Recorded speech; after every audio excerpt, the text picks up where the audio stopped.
Welcome back to Randomini's The Cool War. Today we'll be reading Detained. And without further ado, Detained.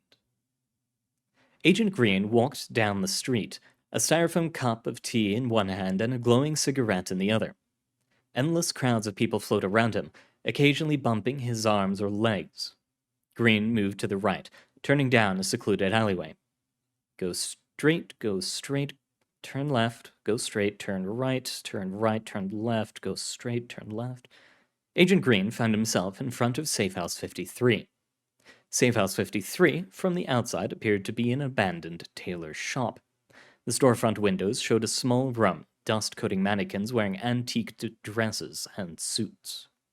Green sipped his tea and walked to the wooden door, rapping on it and hearing his impact echo. He heard a shout from inside, gradually louder footsteps, and then Agent Tangerine swung the door open from the inside.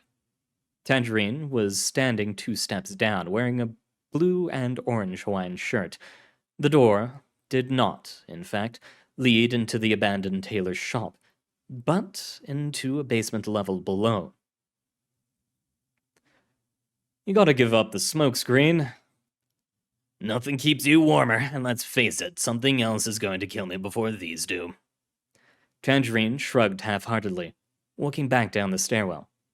Green downed the last of his tea, threw his cup to the ground outside, clenched his cigarette in his jaw, then walked down just behind. How long have you been here? Got here about 10 minutes ago. That might be 2? Yep, I've got nothing after the horn went off. Same here. On the downside, no idea what happened last night. Upside, whatever it was, we grabbed some artists to talk to. How many? 8 all up, but 3 of them I know. You can take the other 5. Sounds good. Standard truth serums? Unfortunately not. We're all out of Class B hypnotics here. I'm pulling some more this afternoon. Ah, back to the classics then. Yep, just like old times. Tangerine reached the end of the steps, leading Green into a dimly lit steel-lined room. A computer and printer sat in a far corner. A small gun cabinet stood to the left, and a door on the right led into a row of holding cells. Tangerine sat down at the computer, tapped some keys, and started printing off the first file. First up, the builder. Part of the critics lot. He was the one making that big white marble thing. Do you know why? Tangerine shuffled the paper into a manila folder, passing it to Green, who shuffled through the contents briefly. You ask him. He's in cell 3. Restrained? Tangerine slapped his head mockingly. No, I completely forgot to do that. Of course he's restrained. Go get him. Green shook his head dismissively, entering the corridor of cells. 1, 2, 3. Green pulled his ID card from his pocket, swiping it through the reader, and heard the buzz and click of the opening electronic lock. He opened the door and walked through. A short, brown-haired man sat with every limb chained to the steel seat beneath him. He was snoring softly, head hanging limp against his chest. Green slammed the door shut as loudly as he could, waking the builder with a start. Ah! Name, now! Bob, it's, who the fuck, Fuck. Oh, god damn it, you weren't supposed to know that. Agent Green took out a pen and wrote Bob Utzon on the cover of the manila folder, then sat it in the seat opposite the builder. Green placed the folder on the desk, then sat in the seat opposite the builder. Green placed the folder on the desk, plucking the cigarette from his mouth, and exhaled deeply into the builder's face, who sputtered in the unexpected wave of smoke. Green grinned. It was cliché, but breathing into someone's face was effective. He was utterly dominating this little artist. Nice to meet you, Bob. Fuck you. I'm not saying shit. Oh, I think you will. Just breathed hypnotics into your face. The builder blanched. He had bought the lie. Fuck, man. I've got rights. No, Bob, no, you don't. You don't have rights. You don't get a call or a lawyer or any of that. If I want to, I can leave you here to rot until the day you die and nobody will come to save you. You don't exist. You get me?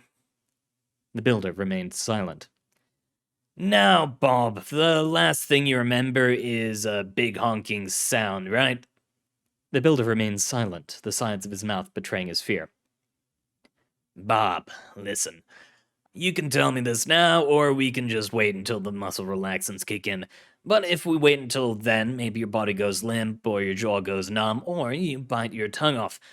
And then I'll have to listen to you talk while blood's pouring out of your mouth.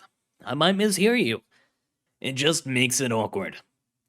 I'll get it out of you sooner or later, so you can save yourself the trouble. Maybe save some dignity too. If you just answer my questions now. Got it? The builder remained silent, motionless for a few seconds, then nodded wordlessly. Green internally celebrated his triumph. The waves of bravado and bullshitting had worked faster than he had expected. Excellent. Question number 1, big marble building last night. Why? Artistic domination. Contained the other artists' pieces within a makeshift museum of my own design.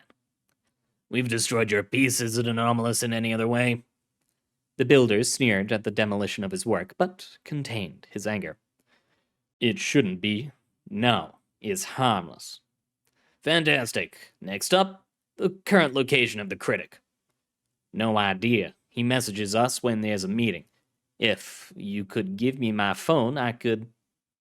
Agent Green scowled at the builder. Don't play games with me, Bob. The builder remained silent. Next question. Who's the snipper? Oh, that nut job. No idea what his name is. Got a body horror fetish or something. Doesn't do much for me, but hell, whatever gets his rocks off is his business. Where is he? No fucking clue. Wasn't going to be turning up last night. All right, last question for now. What do you know about Ruiz de Champ? The builder scoffed. He's a fucking hack. Mailed a bunch of us some stupid bullshit. Really annoyed Tim, the sculptor, I mean. Location? If we knew that, he'd be dead. Green stood up and walked to the door. So, hey, agent guy, when do I get out of here? Green slid his ID through the slot, a beep releasing the lock. Hey, agent guy, I'm talking to... Green closed the door behind him, blocking all sound from behind. Joey Tamlin awoke to find he had been chained to a metal chair. Fuck! He attempted to move himself. The chain was screwed into the floor. Fuck! He attempted to loosen the chains. Each time he thought he was free, they pulled into his flesh even more. Fuck! Joey stopped and looked at the opening door, noticing a familiar Hawaiian shirt. Agent Tangerine sat down opposite Joey, his face utterly neutral. Hey, Tan. Agent Tangerine remained silent. You want to help me out of these? Agent Tangerine remained silent. Come on, man, don't be a dick about it. You're a man in black, that's fine. Wasn't expecting it, but that's okay. I know how this works. You'll ask me a few questions, I give you a few answers, then a quick little pinprick and I forget this ever happened. I'm not in any position to do something about it. Ask me your questions, and we can both get out of here, and you and I can get back to making shitty art. You're with them, and I get that. That's fine, that's okay. But, Tan, you're with us too. You make good stuff. You make stuff that looks good. You make stuff that makes people think you're cool. You're one of us, Tan. You're part of our family no matter what, okay? We're brothers, man. Joey couldn't stop himself from shedding some tears. He felt a little betrayed, but that didn't matter. He just needed to loosen his bindings a little more. Get on Tangerine's good side. Just figure out some way to... This is the 18th time you've given me that spiel. Joey looked up, confused. Tangerine looked straight ahead, devoid of all emotion. You always tell it the exact same way. The first time, you know what I did? Stupid, naive, trusting young me. I untied you. We talked. And then you tried to beat me up. It didn't work, of course. I'm a trained agent. You're just an artist. I subdued you that time, and then we wiped you. And you went back, and everything was back to normal. Then, later, you found a message in my phone that you shouldn't have. We pulled you in. You gave the same speech. That time, I didn't release you. We had a discussion, but then you somehow loosened the chains, and just as I was leaving, you tried to grab me from behind. I'd already fought you once, and you didn't remember the first time, so I had even more of an advantage. So that was the second time. After that, we tightened the chains, and you didn't get out again. The third was after you and Overgang shot up some info-hazardous fireworks. The fourth was when you started organizing a raid on a Foundation site, so we put a stop to that. The fifth was... hell, I don't even remember. You've been in and out of here so many times. We ought to install a revolving door. Joey struggled with his restraints. You stupid fucking... The 17th time was when your sister died. Joey stopped. But I don't have a sister. Tangerine stared intensely down at his legs, no longer able to keep eye contact with Joey. Jessie Tamlin. 3 years younger than you, apple of your eye. Loved her more than you loved yourself. Beautiful, fun. Brightened the day of anyone she met. She came along to exhibitions. She'd sit with all of us and hang out. She was living with you, even before Molly moved in with you. And then she did something incredibly stupid. She was working on something for you. Something to say thanks for always being there. And then she messed up. She couldn't exploit the way that you can, Joey. She couldn't concentrate right. She lost control of the thing, and whatever it was, it made a hell of a bang. Best guess was that she was making fireworks. Tangerine dropped tears into his lap. She died, Joey. Jessie died, and you weren't the same. You started drinking all the time. You'd do LSD with every meal. You buried yourself in the most complete escapism you could. And then you tried to kill yourself, and I realized you weren't going to get any better. But you're right, Joey. I'm with the men in black, but no matter what, we're family. We're close as brothers. We're friends. I asked you, dazed and drugged as you were, why you were doing any of it. You said you were doing it to forget. You needed to forget. Tangerine looked up, face still as neutral as he could keep it, tears still pouring down his cheeks. Joey noticed his own eyes had begun to leak. So, I helped. Agent Green waited outside the cell as Tangerine left, still wiping the tears from his eyes. Green patted the back of his longtime friend. Don't worry. By the time we're done, he won't remember any of it. He said he forgives me. That's good, Dan, that's good. Hell, I saw you drag him in last time. He'd be dead if you hadn't done it. You did the right thing. Still, I'm fraternizing with the enemy. Fraternize long enough, they're not your enemies anymore. Nothing on DeChamp or this snipper guy? Nah, he knew as much as I did. That's fine. We had to make sure anyway. Go on, Dan. I've got the next two. Already got their files here. Tangerine looked up at Green, frowning. Wait, you're not going to...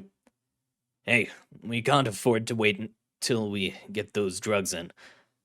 What these guys know might be useless in a few hours' time. May as well get 2 for 1. We already put them in the same room. Keep an eye on the cameras for me, right? Right. Agent Green walked down the corridor as Tangerine returned to the main room. 6, 7, 8. Green pulled his ID card from his pocket, swiping it through the reader, and heard the buzz and click of the opening electronic lock. He opened the door and walked through. The 2 girls in the room sat strapped to their seats facing the door. Green let it slowly close itself behind him. Both of them were sternly staring at him. Ladies. Green took the wooden seat across from them, placing their files onto the table. First question, what are your names? The girls continued to stare, lips closed tightly. Really, I only ask that as a courtesy. Your names are, as we all know, Annie Klein and Candace Brahms. You play in the band Futanari Titor Fiasco? I'm still not sure if I'm pronouncing that first word correctly. No idea what it means, just another reference I'm not getting, I suppose. They remained silent. Next question. Did you create those duplicates of yourselves? Let them go! Candace looked over to Annie, frowning at the outburst. Her own lips remained closed. We can't let them go. You have to! Allow me to clarify. We can't let them go because we don't have them detained. We're not certain where they are. Oh, good. Annie looked to Candace while grinning, then realized what she had done. Annie shut her mouth as her face turned bright red. Ladies, we're willing to let a lot of things slide. Honestly, having weird copies of yourself running around is the least of our worries. Don't make loads of them. Keep it to yourself. Pretend you're twins or something. And we aren't going to have any problems. So, were you the ones who made them? They remained silent. Green massaged his temples, feigning exasperation. He had them exactly where he wanted them. The outburst had proven they had compassion. Compassion can be used. Compassionate people can be reasoned with. Green had his battle plan. Listen, ladies, we need to get something straight. You've likely heard a lot of stories about the man and what we'll do if we catch you. Most of those stories are nonsense, intended to make artists like you hate us all the more. We're going to let you go, ladies. While you're part of the problem, neither of you have done anything that goes especially against our agenda. You are reasonably underground, to use your jargon.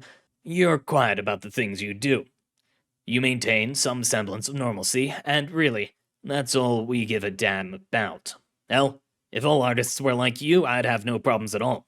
But they're not. You might not remember what happened, but a lot of people died last night because of the actions of some so-called artists. Now, you don't particularly strike me as uncaring monsters. Some of the people who died might have been your friends, your family, I don't know. They were someone's family. They were someone's friends. Green paused for effect. Annie's expression had softened considerably. Candace's face, while still stoic, was no longer a frown. Green felt a wave of triumph. They were putty in his hands. Now, we're in a position to stop these people before they hurt anyone else. We have people who can take care of it, but we need to know where they are and what they're doing and where they're going. Anything you can tell us is useful, okay? Okay. The both of them said the word in unison. Green had won. Okay, cutting to the chase. I've got 2 really important questions for you, alright? First question, do you know a guy called the Snipper? Candace looked at Annie, who was pulling a face of confusion, then answered, Never heard of him. If he's got a "the" at the beginning of his name, he's probably with the critics lot. Alright, pretty much confirms what we already knew, but everything is useful. Second question, do you know anyone named Ruiz de Champ? Candace shook her head, but Annie's face lit up with a spark of recognition. Oh, I do, yeah. He came to one of our concerts once. He was really nice. Invited me to an exhibition he was holding. Can you tell me anything about that exhibition? It was just moving dioramas. Pretty simple. He was acting as though they were amazing. But, it was kind of weird. It was in an art gallery. Art in an art gallery is weird? It is for most of us. The whole point is breaking out of the system, you know? Not putting stuff on the wall for people to see. He was kind of odd.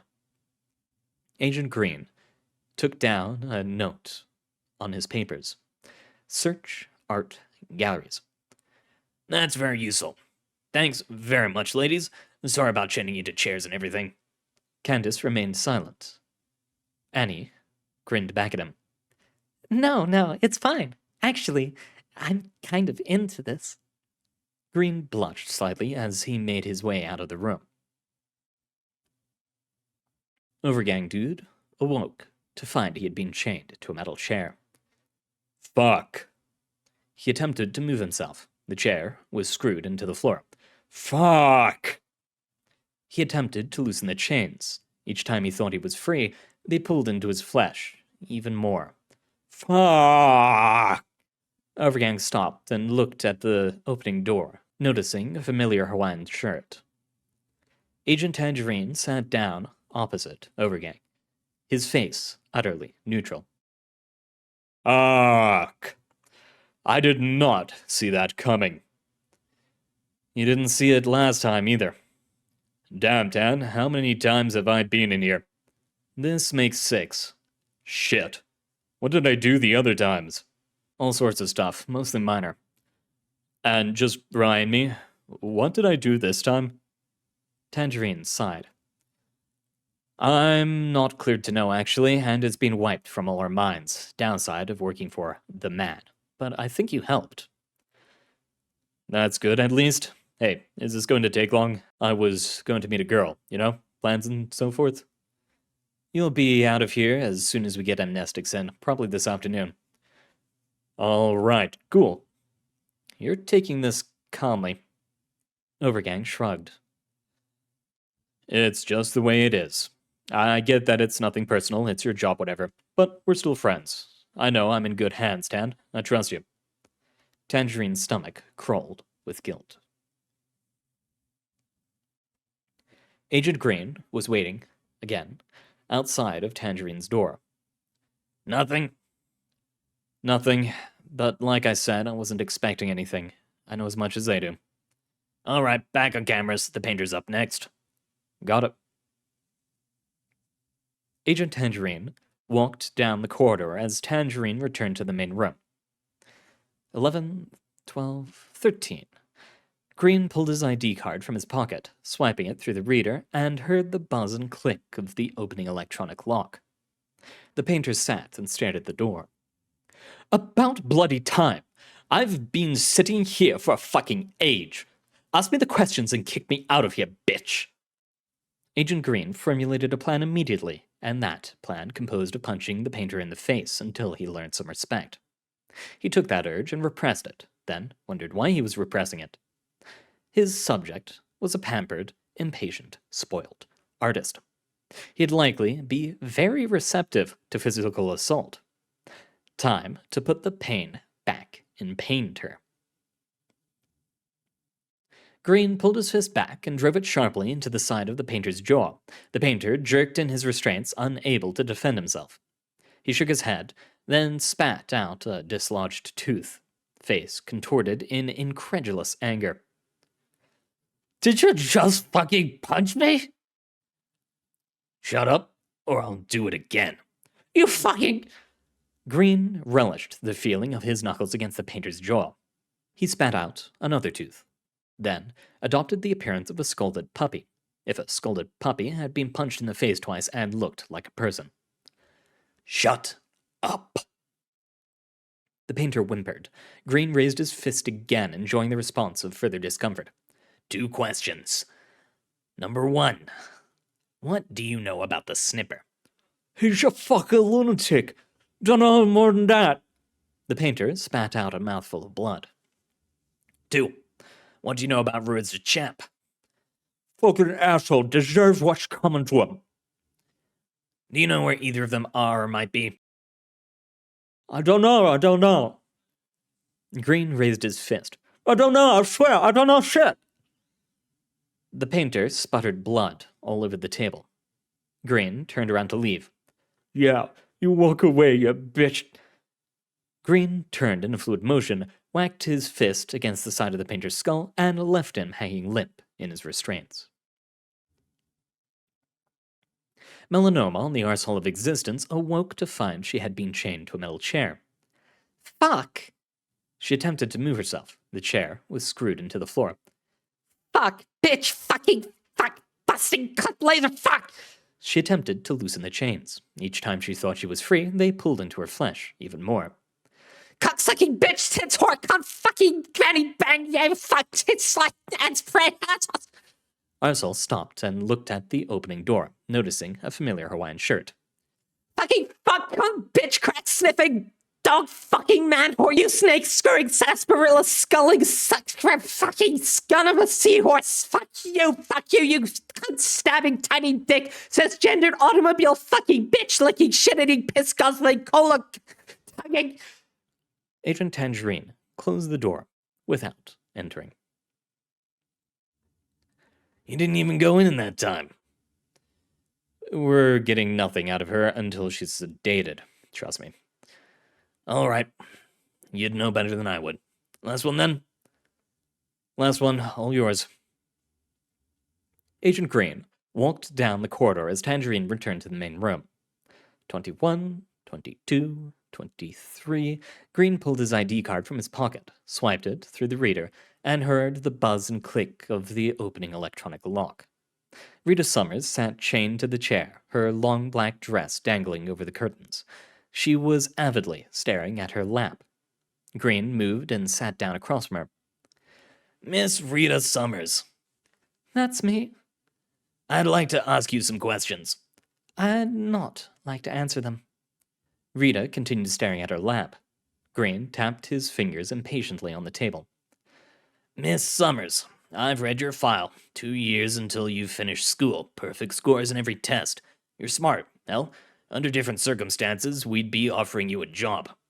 I'd not accept it. Why not? Because, Agent Green, I don't care for what you do. I'd not do it out of misguided obligation, and whatever you pay is below my pay grade. Green realized she knew his name. She must have caught a glimpse of his ID when he came in. Green knew how to deal with geniuses, with the whole unfettered thing going. Physical threats could help, but Green didn't want to punch a schoolgirl. He feigned shock. How did you know my name? Rita looked up from her skirt, sneering condescendingly. It was on your ID, idiot.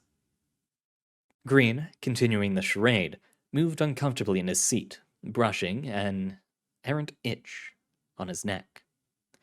Ah, well, very observant of you, Miss Summers. Now, I'm hoping you might reconsider answering some questions for me. People could be in a lot of danger if you don't. Why should I care? You should care, Miss Summers, because you are a subset of people. Oh, I'm so scared. Go ahead, torture me, do whatever. No, Miss Summers, there's no need for that. How would you like to wake up and have forgotten how to add or spell or tie your shoes? Rita cackled. Oh, that's great. Threats, yeah, that'll work. No, Agent Green, I don't think you're in any position to be making threats. You're tied to a chair, Miss Summers. My threats can be backed up with... Agent Green felt his throat tighten. He scratched his neck, feeling a growing bump. What? You? Agent Green, you've officially lost control of the situation. Same things happened out there to your comrade Agent Tangerine. Agent Green swore under his breath. He reached for his gun, and then his arms stopped moving. He tried to stand, but his muscles did nothing. She wasn't just any artist. She could be a reality bender. Something had been missed. His mind buzzed for hypotheticals and escape plans. Rita stood up, chains clanking loosely to the ground. 3 words, Agent Green. Invisible, trained spiders.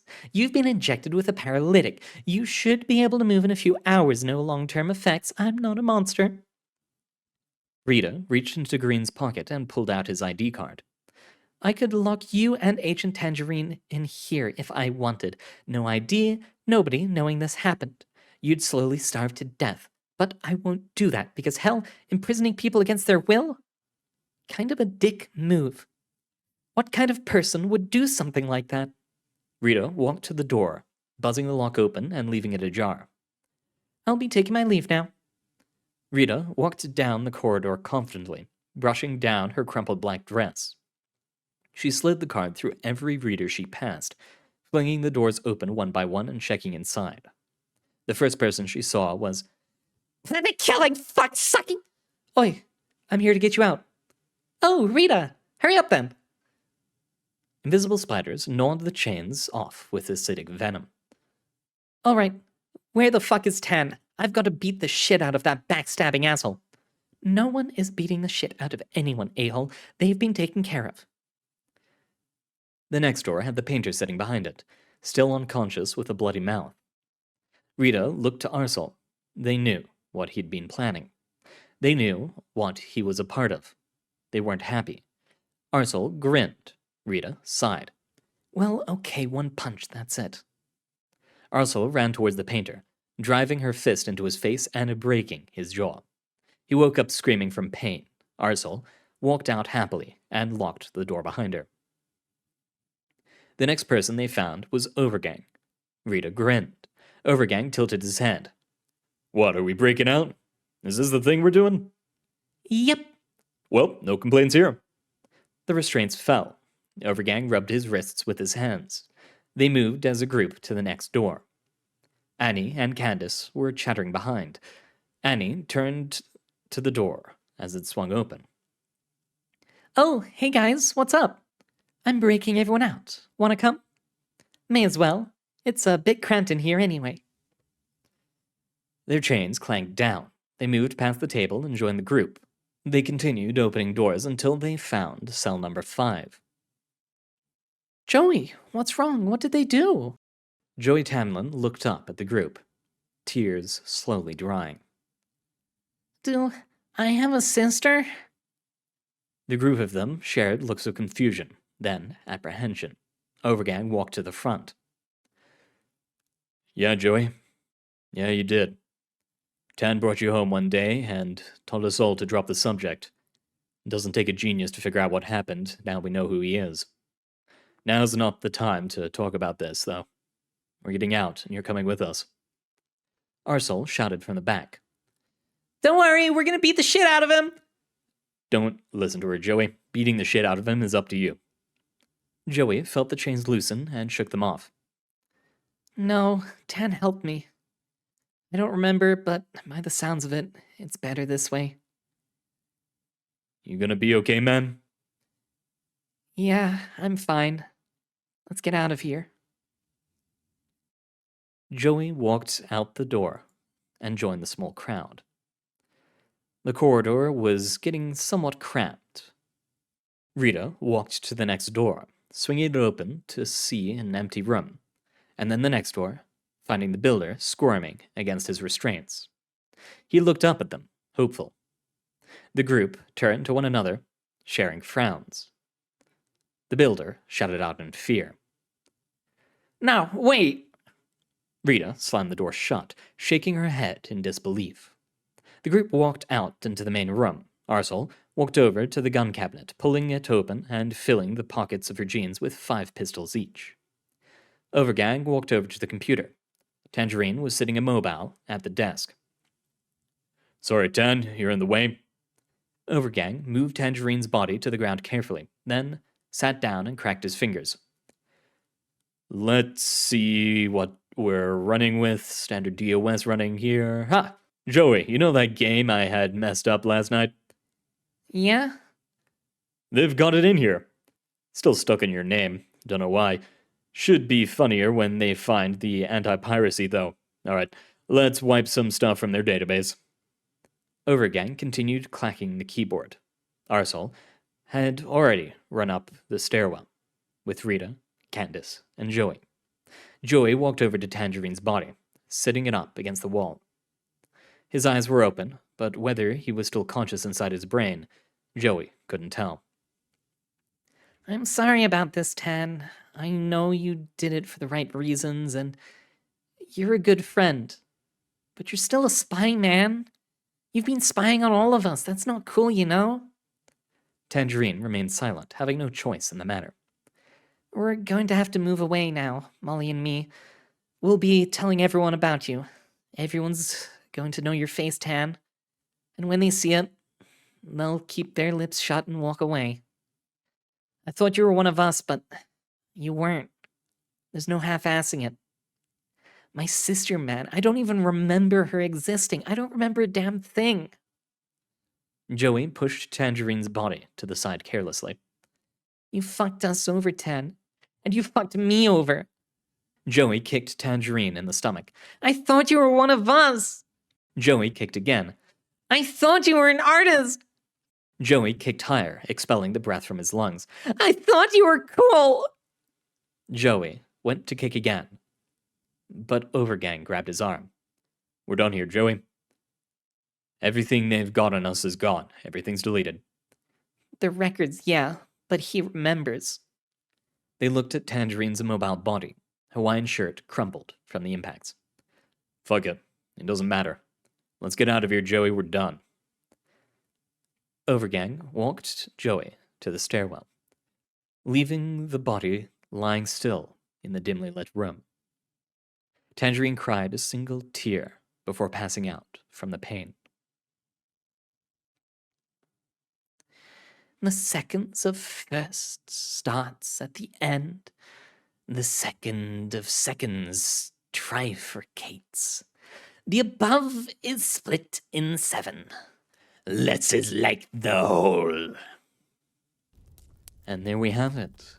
Everyone's been freed. Well, everyone who wasn't part of the Critics Gang. And it looks like we're not going to be seeing Joey much anymore, if at all. Or the rest of those who left with him. But this is where we'll end it here for today. Thank you very much for coming, dear researcher. It has been an honor reading for you, and I hope to see you next time. Good luck out there.